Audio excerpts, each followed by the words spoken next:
రోజు మనం చెప్తుంది ఇదే, ప్రైమార్డియల్ లాయల్టీస్ ఉన్నాయి. ఒక చాలా భిన్నత్వం ఉన్న సమాజంలో కులం, మతం, ప్రాంతం, కొన్ని సందర్భాల్లో భాష, ఈ పూనకం, ఈ ఉన్మాదం తలకెక్కినప్పుడు తలకెక్కనివ్వకుండా ఆపాలి మనం. తలకి పూర్తిగా ఎక్కిన తర్వాత మీరు చూడండి, 199 మంది ఒక కుల్లవాడు మిగతా కుల్లవాడు తప్పు అనుకుంటాడు. దానికి రకరకాల విన్యాసాలు చేస్తాడు. ఆ కుల్లవాడు వీడు తప్పు అనుకుంటాడు. 199 మంది తెలంగాణ వారు మాకు అన్యాయం జరిగింది, ద్రోహం జరిగిపోయింది, మాకు తెలంగాణ రావటం న్యాయం అనుకుంటారు. 199 మంది కోస్తాంధ్ర రాయలసీమ వారు ఇదంతా అబద్ధం, ఇదంతా మోసం అని చెప్పని వాళ్ళు అనుకుంటారు. వాళ్ళు ఒక్కళ్ళు కూడా అవతల అవడానికి సిద్ధంగా రెండు పట్ల కూడా. ఇది సహజం. ప్రైమార్డియల్ లాయల్టీ అంటే అర్థమే అది. లోక్సత్తా తొలి నుంచి పోరాడుతుంది, ప్రైమార్డియల్ లాయల్టీ ఉండకూడదని చెప్పని. మొట్టమొదటి రోజు నుంచి కూడా తెలంగాణ ద్రోహం జరిగింది కాబట్టి తెలంగాణ అంటే ఇది అబద్ధం అని మళ్ళీ మళ్ళీ వాదించింది ఒక్క లోక్సత్తా మాత్రమే. నేను మాత్రమే గొంతెత్తి చెప్పింది. ఎందుకు ఎన్నిసార్లు నా మీద దాడులు చేశారు? ఏమన్నా వాళ్ళని కొట్టామా, తిట్టామా మనం? ఇదే కారణం. ఎందుకంటే ఆ ఆర్గ్యుమెంట్లో ఉన్న డొల్లతనాన్ని బయటపెట్టే ప్రయత్నం నిజాయితీగా చేశాం కాబట్టి.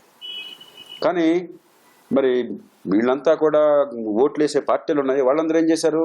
ఒక్కనాడు నోరు విప్పారు. దానికి వచ్చి వాడికి 4-5% ఓట్లు ఉంటే ఆ ఓట్లు మనం పొంది అధికారం పొందడం ఎట్లాగని చెప్పి ఆలోచించారు తప్పితే, ఆలోచించి ఆ కారణంగా ఆ రకమైన పొత్తులు కుదుర్చుకుని లెజిటిమైజ్ చేశారు తప్పితే, ఒక్కనాడన్నా కూడా తెలంగాణ కావాలంటే కోరుకోవచ్చు కానీ ద్రోహం జరిగిందని అబద్ధం అన్నమాట చెప్పారా వీళ్ళన్నా? అంకెలు చూపెట్టారా కనీసం ఏం జరిగిందని చెప్పనది? లౌడ్ స్పీకర్లు అక్కడుండి ఈ వాయిస్ ఫీబుల్గా దీనికి మెగాఫోన్ లేకపోయేసరికి ఏమైంది? జనం మనసులో రెండు ప్రాంతాల్లో కూడా చాలా తీవ్రంగా ప్రవేశించింది. రేపు పొద్దున కులం ప్రవేశించిపోతుంది. Take it from it today itself. నేను ఆన్ కెమెరా చెప్తున్నాను.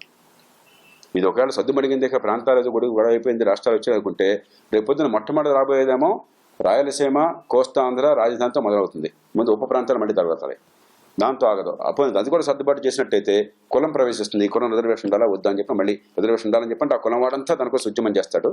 వేరే కులాలంతా వ్యతిరేకంగా ఉద్యమాలు చేస్తే మరి 3-4 దాని మీద చదువుతూ వస్తాం మనం. ఇది రాబోతాం. ఈ ప్రైమార్డియల్ లాయల్టీ రాకుండానే ఉండాలి, కానీ వచ్చిన తర్వాత దాన్ని ఎదుర్కోవడానికి తెలియదు కాదు. That is the tragedy. Politics బోరింగ్గా చేయండి అయ్యా. పాలిటిక్స్ ఉత్కంఠ కలిగించేదిగా, సస్పెన్స్ థ్రిల్లర్గా ఉండకూడదు. Politics must be very dull, boring, uninteresting except for the people who have interest in common good.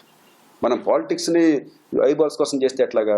మీరు ప్రపంచంలోకి న్యూస్ ఛానల్స్ ఎక్కడన్నా పాలిటిక్స్ ఉంటాయా మీరు చూసారు? అసలు సిఎన్ఎన్లో, బీబీసీలో ఎప్పుడన్నా పాలిటిక్స్ ఉంటాయా పొద్దున్న సాయంత్రం దాకా? ఇది పాలిటిక్స్ ఇది న్యూస్ ఛానల్, న్యూస్ ఇది డిస్గ్రేస్. ఇది మన పాలిటిక్స్ని ఎంటర్టైన్మెంట్కి సబ్స్టిట్యూట్గా భావించాం. వీడు వాడిని బూతికి తిట్టడమే మనకు పొద్దున్న సాయంత్రం మీరు చర్చలు చూస్తే ఏంటి చర్చ? వీడు వాడిని తిట్టా, వాడు వీడిని తిట్టా. ఏమన్నా కొత్తదనం అన్నా ఉందా? దానిలో చిట్లు కూడా కొత్తదనం ఉందా? ఆర్గ్యుమెంట్లో కొత్తదనం ఉందా? భాషలో కొత్తదనం ఉందా? పనికి మన గాడిదలతో మాట్లాడించి దాన్ని మనం న్యూస్ ఛానల్ అని చెప్పి అంటుంటే అది చూస్తుంటే చూసేవాడంత గాడిదా, చేసేవాడంత గాడిదా? Make politics totally uninteresting, drab, serious, informed. There is no other way. ఇవాళ రాష్ట్రంలో అందరికీ పరిష్కారం చూపెట్టింది ఈ ఒక్కడా? 293 మందా? ఈ 4.5 ఏళ్ళలో శాసనసభలో ఏమన్నా పనికొచ్చే చర్చ ఏమన్నా జరిగిన కొద్ది సందర్భాల్లో చర్చ చేసే పరిష్కారం చూపెట్టింది ఈ ఒక్కడా? 293 మందా?